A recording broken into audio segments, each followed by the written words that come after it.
Bismillahirrahmanirrahim. Assalamualaikum warahmatullahi wabarakatuh. Bagaimana kabarnya hari ini anak-anak? Semoga selalu tetap sehat ya. Oke, baik, sebelum kita mulai belajar kita pada pagi hari ini, mari kita berdoa terlebih dahulu. Bismillahirrahmanirrahim. Raditu billahi robba wabil islami dina wabi muhammadin nabiyya wa rasula rabbi zidni ilma warzuqni fahma. Oke, baik, kita lanjutkan pembahasan kita minggu lalu, di mana minggu lalu kita membahas tentang kerajaan Islam di Indonesia.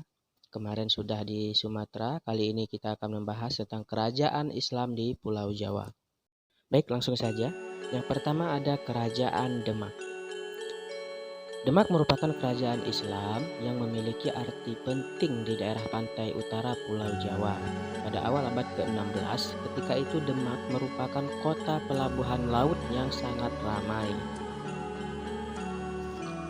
Latar belakang berdirinya Kerajaan Demak adalah semakin meluasnya pemerintahan Kerajaan Majapahit yang menguasai wilayah-wilayah pesisir utara Pulau Jawa. Kemudian, raja pertama yang memimpin Demak adalah Raden Patah.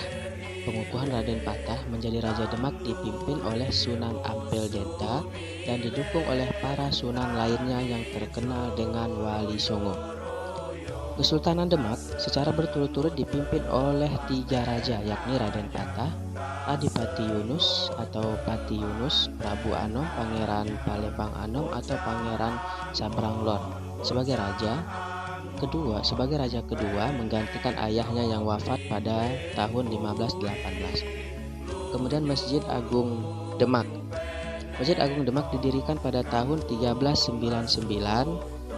Baik, bisa kalian perhatikan gambar tersebut. Itu adalah gambaran Masjid Agung Demak saat ini. Oke, kita lanjutkan lagi. Kita ke Kerajaan Banten. Asal mula berdirinya Kerajaan Banten diawali oleh kedatangan Syarif Hidayatullah pada tahun 1526. Kerajaan Banten secara resmi berdiri dan lepas dari Kerajaan Demak ketika pemerintahan dipegang oleh Sultan Hadiwijaya, raja pertama yang bertahta di Kerajaan Banten, itu bernama Maulana Hasanuddin, yaitu putra dari Syarif Hidayatullah. Ini adalah cuplikan Maulana Hasanuddin. Ketika Maulana Hasanuddin memerintah Banten, ia mempunyai peran penting dalam penyebaran agama Islam dan hubungan perdagangan, sehingga beliau dapat berkembang dengan pesat. Hubungan perdagangan itu semakin meluas dan maju setelah Banten berhasil menguasai Lampung dan Selat Sunda. Oke, dan ini adalah beberapa raja yang pernah menjadi raja di Kerajaan Banten. Pertama ada Sultan Hasanuddin, ada Maulana Yusuf, Maulana Muhammad, Sultan Abul Mufaki, dan Sultan Ageng Tirtayasa. Baik, kita lanjut lagi. Kali ini kita ke Kerajaan Mataram. Kerajaan Mataram berdiri pada tahun 1577 Masehi setelah Sultan Hadiwijaya dari Pajang memberikan daerah Mataram kepada Ki Ageng Pemanahan.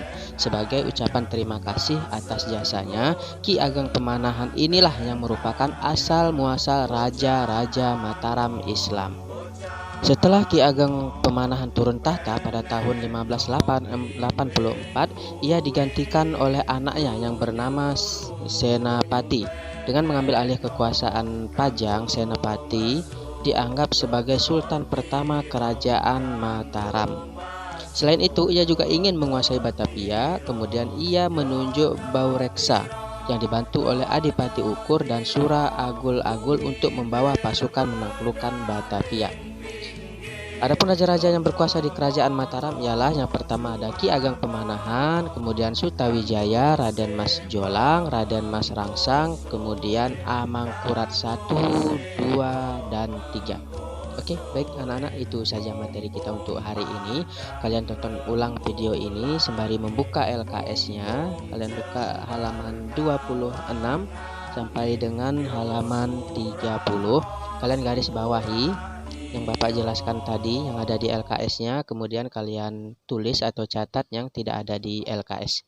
Oke, itu saja untuk materi kita pertemuan kali ini. Insya Allah kita lanjut lagi pertemuan berikutnya. Assalamualaikum warahmatullahi wabarakatuh.